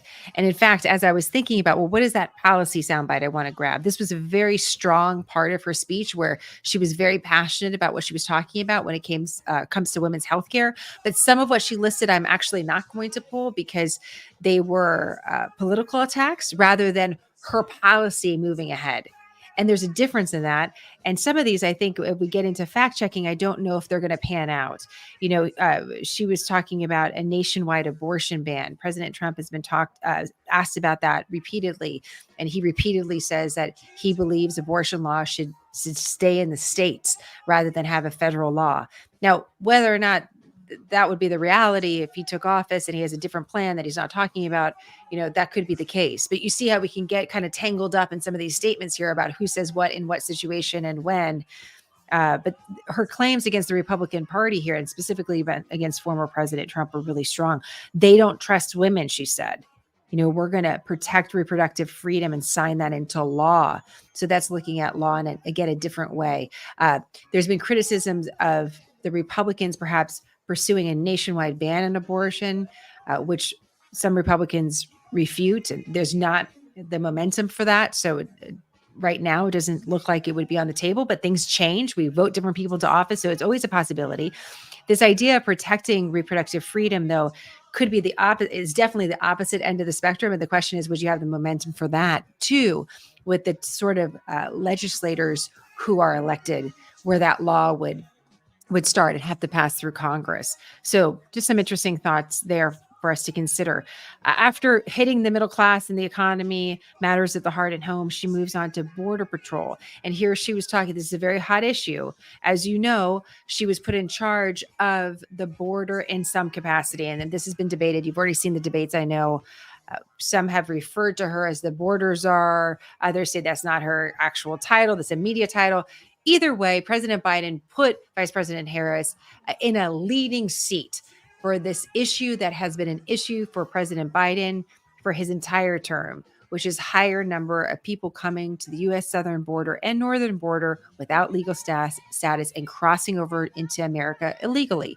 This, by the way, was also a major issue for President Trump for different reasons, because the perception was that he was going to be stronger, and with the Republicans in the majority in the House and the Senate, that maybe the door would close on the opportunity to come across the border at all. And so that created a rush at the border. Before we had President Biden in office, some of President Trump's encounter numbers at the border were as historic as we has seen, and the pandemic changed that because we shut down the border, so it's kind of tough to compare. It's important to have that perspective, though. She was talking about a bipartisan border bill, and some of you had questions about that on the live chat. I would caution some of the categorization of the bipartisan bill, in that there was an independent senator and a Republican senator that were part of these talks. Were these talks involving what we would describe as the most conservative members of the Republican Party? No. And so when categorizing it as this is a hugely bipartisan effort with a lot of bipartisan support is not accurate. However, there was a bill to consider. And so, and it is also true that President Trump talked in some way of deterring people from deterring Republicans from trying to have some sort of bipartisan legislation ahead of the election. So there's different layers there as well. But I think it's important to note that she did talk about the border and talk about securing the border. And then she went on to foreign policy and said that the U.S. military should be the strongest, most lethal fighting force in the world. She had very strong comments as well in support of Israel. Interesting contrast to a recent visit by Prime Minister Netanyahu in Washington, D.C. Prime Minister Netanyahu addressed Congress. He met with President Biden, and he also met with Vice President Harris, but there wasn't a photo op around that. It appeared, whether this was the case or not, it appeared that she was trying to distance herself because some of the Democrats see a potential liability or vulnerability is not liability is the wrong term, a vulnerability with some of their supporters who believe that the support for Israel is too strong and there needs to be more support for pro-Palestinian platforms in the Middle East. She was very direct on Hamas, calling Hamas a terrorist group. She was very supportive of Israel, saying Israel's an ally of the United States. was very direct. There's not a lot of daylight there. She was very, she was very, very direct about what she was saying. We haven't necessarily seen that. There's also a little bit of a side story when it comes to the Democratic National Convention, because we did see a mother of one of the hostages held speak at the convention. And there was some talk, again, this is on social media, about pro-Palestinian speakers not being provided an opportunity. In some states like Michigan and Minnesota, even Wisconsin, the critique coming from inside the Democratic Party about the stance on Israel and pro-Palestinian voices has led to some early data and some early reporting that these often staunch supporters of the Democrats don't feel that support because of what happened with the Biden administration's stance so closely aligned with Israel. And so there's a question about losing voters or not having voter turnout on this particular issue in certain communities. So it's very notable that she spoke so strongly on this. And then after talking about the foreign policy, she talked about a nation that was moving forward, and she wanted to kind of turn the page and talk about the great American story, calling us the heirs of the greatest democracy, that there's a privilege and a pride of being an American. And again, this sort of sense of patriotism that was woven into this speech is not something that necessarily would be automatically associated necessarily with Vice President Harris or with a Democratic platform, or maybe perhaps the Biden administration. This was a very the tone in which she struck about her pride in the country, how important America is, how the American dream matters, how the diversity in the American communities matter, about why the American story really matters, is also notable in this address. It was a passionate appeal on her personal story to her audience, and some very direct words about how much she loves the country. And that's something that we've heard from former President Trump. He talks that way. He'll often get on stage and talk about how proud he is of people, or, make America great again. There's this sense of patriotism. And it looks like strategically, the Democratic Party also is trying to tap into that a little bit more. There's been a theme of joy, bringing back joy to the political process and engaging with people and being encouraging about America and being a source of light, because the other side is dark, and wanting to draw that contrast. So I think an important strategic move, and one that is a change of tone. How is that continued is a really important question to ask, and how central that is to the campaign. When you're doing a convention speech, we can look back on former President Trump again, because we've had that for a couple weeks. There'll be a whole lot of material out there often. And then in the weeks that follow, you'll see, okay, well, what actually resonated? And then with what resonated, how is the campaign going to go harder on the mat on that? Is it the abortion issue that seemed to really resonate? So we're going to go harder on that issue. Is it the pride in America that really resonated, that we think when we're polling people, the data showing that really resonated with them and is encouraging them to turn out and vote? And here would be a good time to remind all of us that in the past several elections, the dividing line between winning and losing is very, very few votes. In certain, we're talking about a couple thousand votes in some of these key states. This is nothing. This is the size of a big high school that determined who won a state and how many electoral votes went to that other candidate. And sometimes we don't remember history in that way. We think, oh, well, President Trump won in 2016, President Biden won in 2020. There's no debate on any of this. Well, in all of these races, it was extremely, extremely close.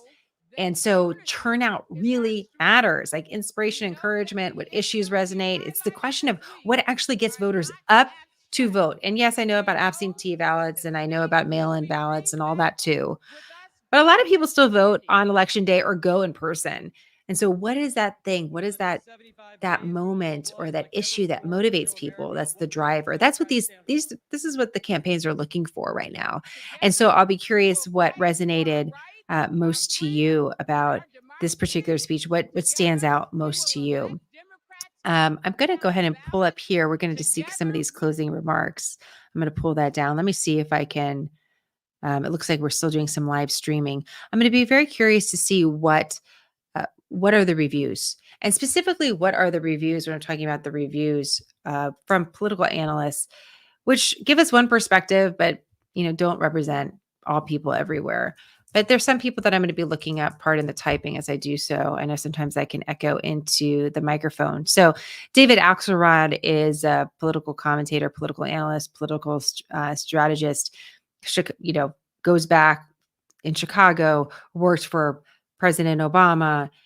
He's a voice that he speaks very frankly about what his party is doing well, what his party is not doing well.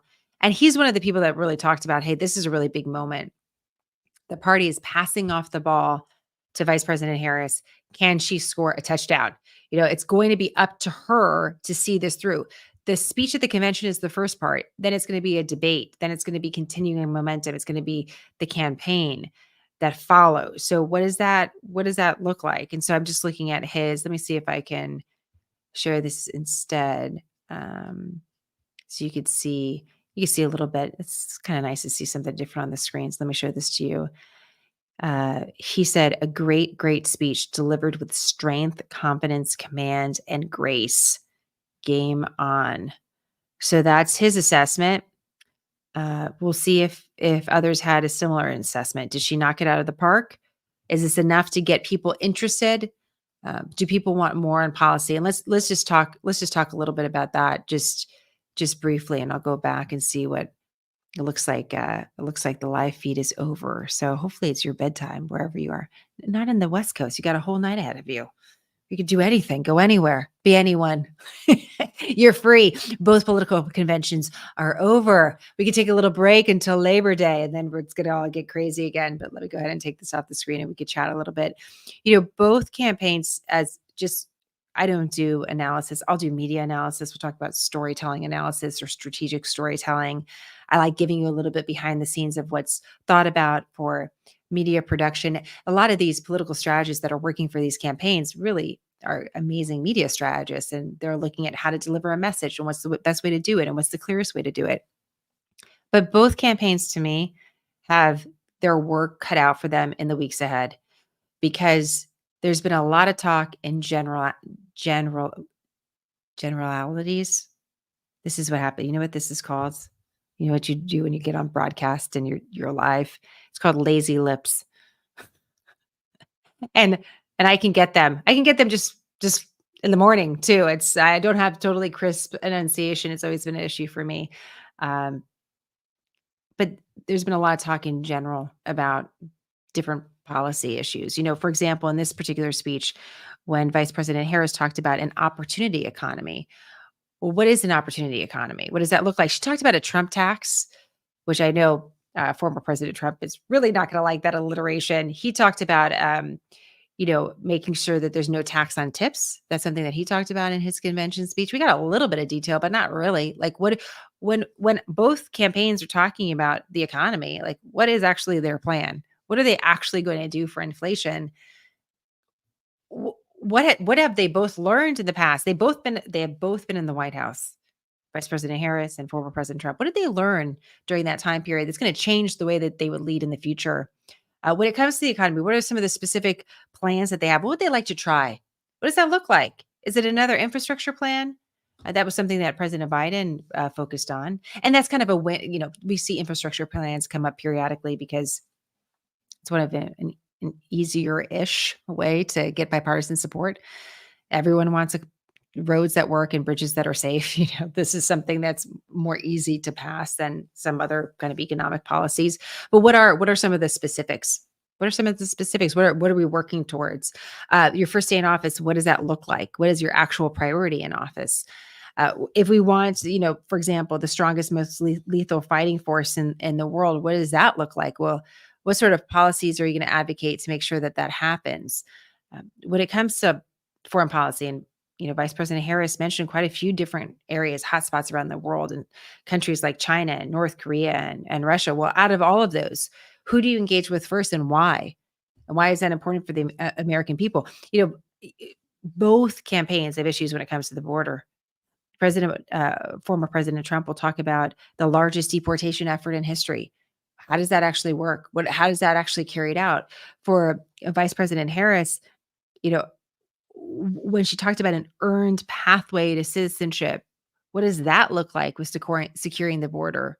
We're talking about more border patrol agents? Are you going to continue the policy of the Biden administration to not allow people to seek asylum if they come across the border illegally and they're caught? What is, by the way, the ACLU, it's either the ACLU, there's been groups that are legally challenging that executive action because of a question of whether or not it violates human rights or civil rights, which is something she advocates for. So you can see what I'm getting at. There's a lot of these really big issues. And at this point in American storytelling, just getting back to that, if you look at what's really working in the media, as far as what are the programs that are getting the most attention, who's getting the most viewers, it's not the shows that are doing 3.5-minute segments on the economy. It's 2 to 3 hour podcasts that are talking about, how does your body use protein and getting into like the real science of that, or, get these more in-depth conversations. Listen, you can listen to something for 3 hours and still not get a lot and still have a superficial conversation. But if there's anything that I believe is a lesson coming from the pandemic and from the time period that we've all experienced together, is that people actually want more detail, not less. They want more of an explanation as to why, and they deserve it. They want it. They want more. They don't want you to keep it surface level. You can keep it surface level for a second, but then they want to understand the why. And I think the media has really underestimated the American public to be distracted by debates that we could all do very cheaply on the news and not go deeper on these issues. Okay, why does inflation happen? Why does it keep happening to the United States of America? What are the mistakes that the Republicans and Democrats have both made as far as overspending? How do we get that under control? Let's look at the debt clock. That'll be really nice before you guys go to bed. I'm like, here, let me show you. It's never a good thing. But you can look it up yourself. It's actually looks like is this really happening? Is there an ad on the debt clock? That's amazing.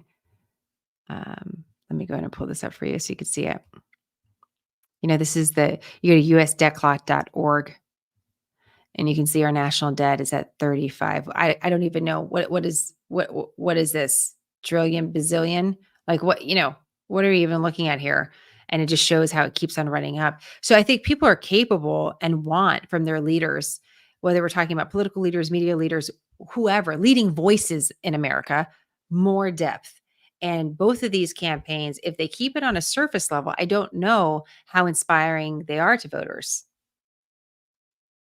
And that's my question, just observing the media space and seeing what people really want. And that's why it's great to do this live with you, because I can see, what do you really want?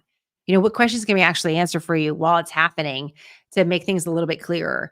It's just a small way to serve you, but it's a way that I think we can actually interact, and let's make it work for you again. Like that's what we should do. So perhaps that's a good place to end. This speech in general was more partisan than we saw from the Trump campaign, but it's a very, very different scenario. It's a very different, we're almost in a completely different world.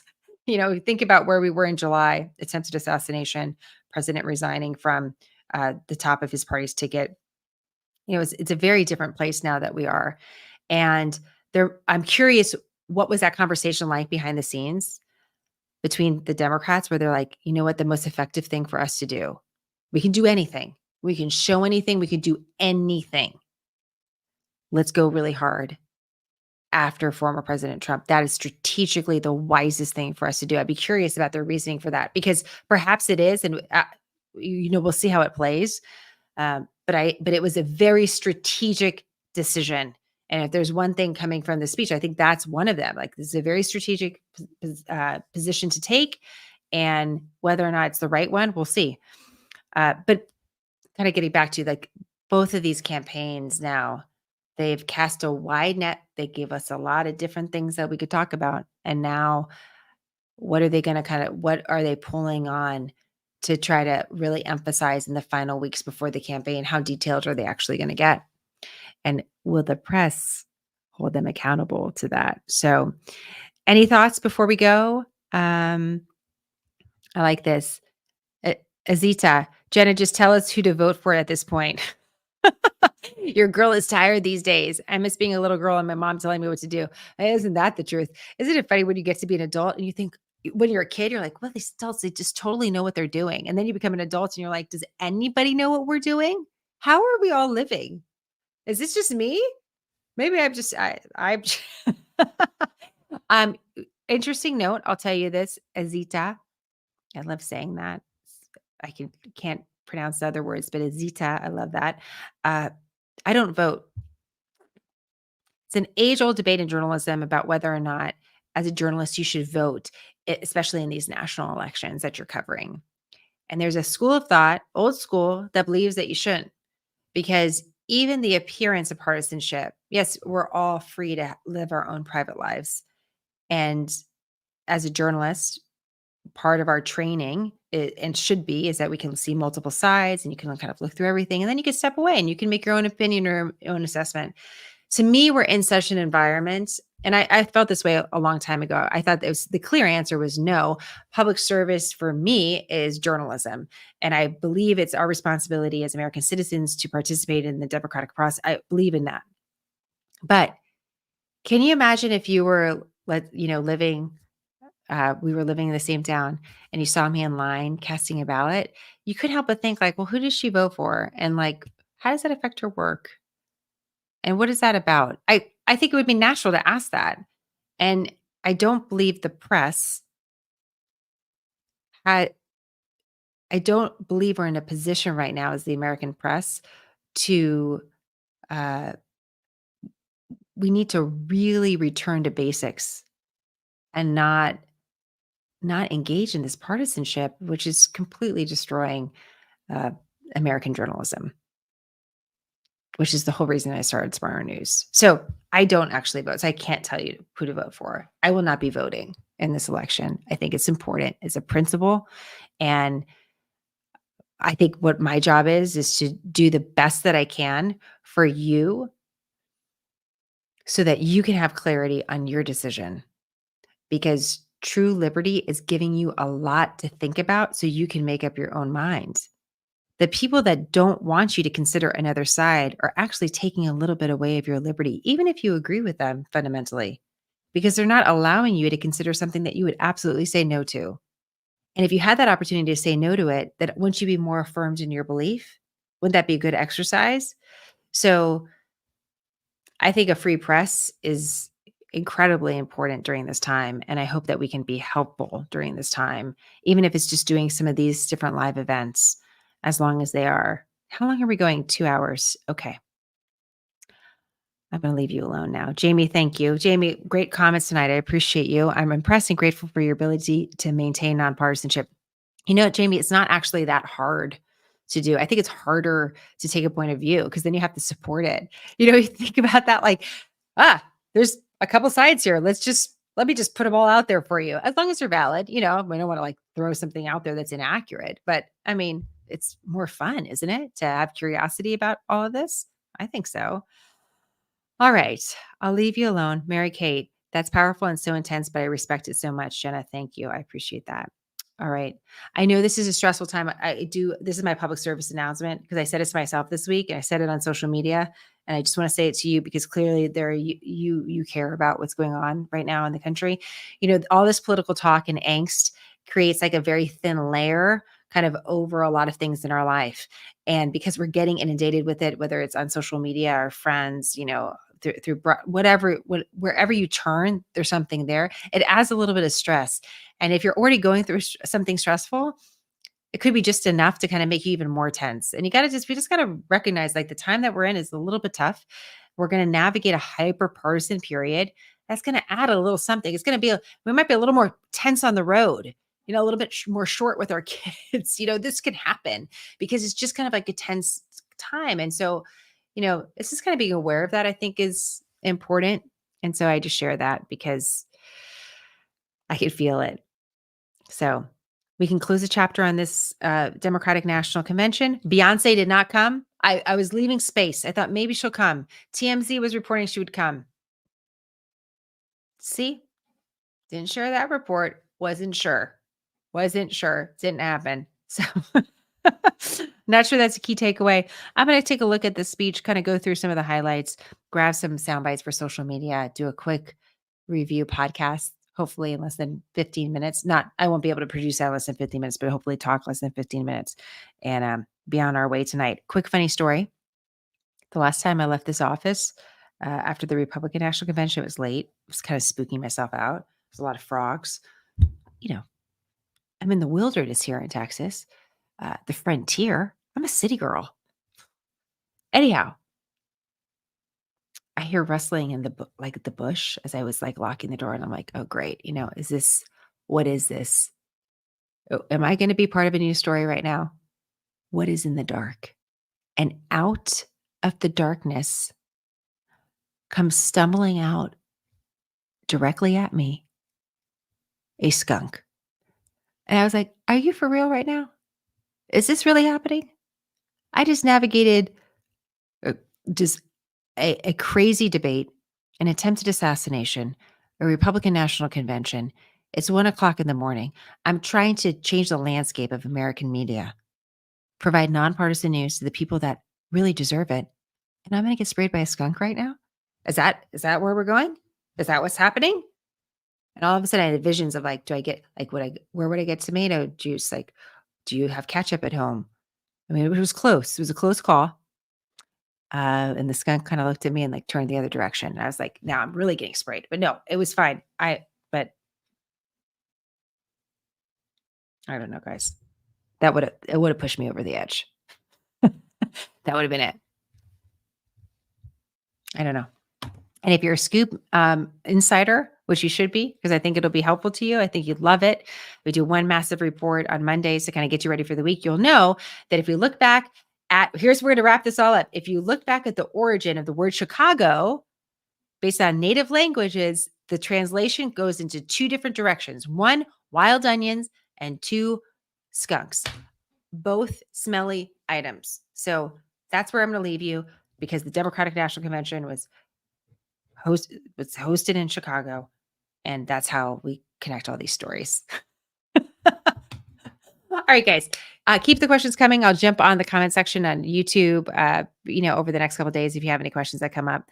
Check out Scoop. You go to scoop.smarternews.com or directly to our website, smarternews.com. And if you just need a break from social media, this is a great way to get a nice serving of news once a week that gets you prepped and ready. You're good to go. You don't have to keep scrolling, doom scrolling. We really put a lot of work and effort into this special report to get you kind of off on the right path. If you start off on the right path on Monday, the rest of the week seems to go smoother. So that's what we like to do. So join us there. And thank you for your support of quick, concise, nonpartisan news. So thanks again, guys. Have a great evening wherever you are. And I'll see you back on smarternews.com with more. All right. Bye.